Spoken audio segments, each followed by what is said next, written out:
اور معاشی میدان سے بظاہر تو ہمیں اچھی خبریں سننے کو مل رہی ہیں، جہاں مہنگائی بڑھنے کی رفتار بھی کم ہوئی ہے، انٹرسٹ ریٹ بھی کم ہوا، پھر ہم نے ملیشین وفد کا ایک دورہ دیکھا، سعودی وفد کا ایک دورہ دیکھا، اور پھر چائنا کے وزیر اعظم بھی ابھی پاکستان میں موجود ہیں۔ اور اس دوران جب شنگھائی تعاون تنظیم کا پاکستان میں اجلاس ہوا تو اب یہ پاکستان کے لیے مزید کتنی معاشی راہیں کھول سکتا ہے۔ جب بھی اس طرح کا کوئی ایونٹ پاکستان میں ہوتا ہے تو ہم بہت زیادہ توقعات اور امیدیں باندھ لیتے ہیں ایسے ایونٹ سے کہ پاکستان کو معاشی اعتبار سے بڑے فوائد حاصل ہوں گے، فارن ڈائریکٹ انویسٹمنٹ پاکستان میں بڑھے گی۔ تو اب اس ایونٹ کے بعد کیا ہونے جا رہا ہے اور معیشت کو یہ کتنا مستحکم کرنے میں مددگار ثابت ہو سکتا ہے، اس پر ہم گفتگو کریں گے۔ نعمان عبد المجید صاحب ہمارے معاشیات ہمارے ساتھ موجود ہیں۔ نعمان صاحب بہت شکریہ سر، پروگرام کے لیے آپ نے وقت نکالا۔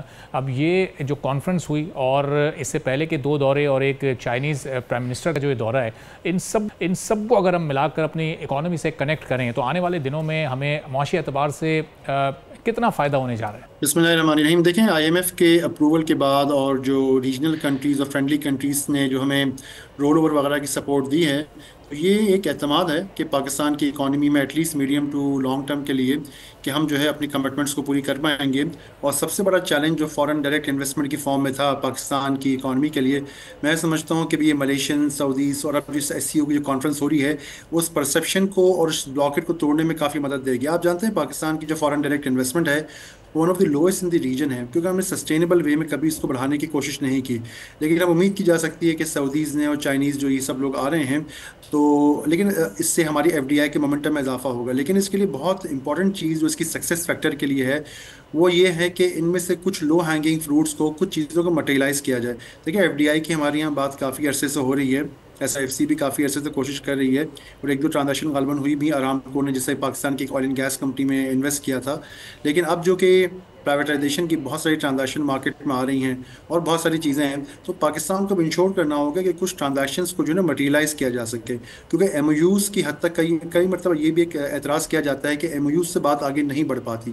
تو ہمیں MOUs سے آگے جانا ہوگا، ٹرانزیکشنز کو ایکچوئل جب تک ٹرانزیکشنز نہیں ہوں گی، پیسہ ملک میں فلو ہونا شروع نہیں ہوگا، تب تک ہم جو ہے اس کی اکانومی پہ ثمرات نہیں دیکھیں گے۔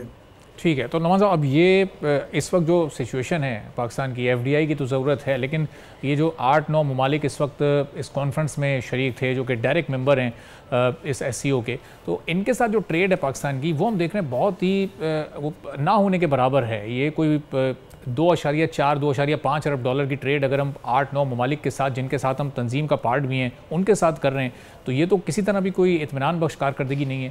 ایسی جس طرح کی کانفرنس ہوئی ہے، اس کے نتیجے میں کیا کچھ یہ ٹریڈ کی نئی راہیں کھل سکتی ہیں پاکستان کے لیے؟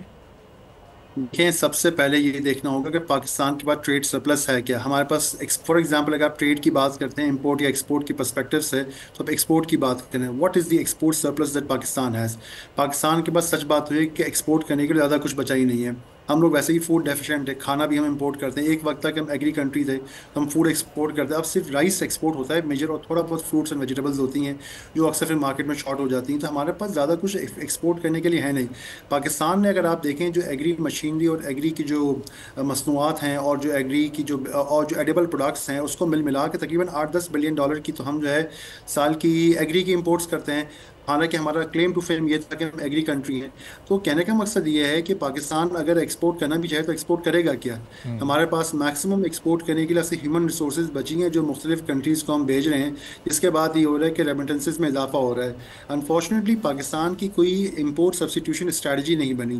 اگر آپ ساری ریجنل کنٹریز کو دیکھیں، آپ سعودی عربیہ جسے اتنا رچ کنٹری ہے فارن ایکسچینج کے پوائنٹ آف ویو سے بھی، انہوں نے بھی کمپریہنسو اپنی ICV in country value strategy create کی ہے کہ جس کے ذریعے سے انڈسٹریز کو انسینٹو دیا گیا ہے کہ وہ پروڈکٹس جو کہ اس وقت امپورٹ ہو رہی ہیں کس طریقے سے اس کو کنٹری کے اندر مینوفیکچر کیا جا سکتا ہے۔ آپ UAE کو دیکھ لیں، عمان کو دیکھ لیں، خلیجی ممالک جہاں پہ جو کہ کیپٹل سرپلس ہے، وہاں پہ بھی اس چیز پہ فوکس کیا جا رہا ہے۔ ہمارے پاس جو لوکلائزیشن یا ICV کی کوئی اسٹریٹجی نہیں ہے کہ ہم ان انڈسٹریز کے اوپر فوکس کر سکیں کہ جو انڈسٹریز جو پروڈکٹس آج ہم امپورٹ کر رہے ہیں اس کو کیسے ہم لوکلی مینوفیکچر کر سکتے ہیں۔ آپ اسی کلاسیکل ایگزامپل لیں، ہمارے پاس ٹیکسٹائل کی اتنی بڑی انڈسٹری ہمارے پاس، لیکن ٹیکسٹائل کیمیکلز ہمارے سارے امپورٹ ہوتے ہیں۔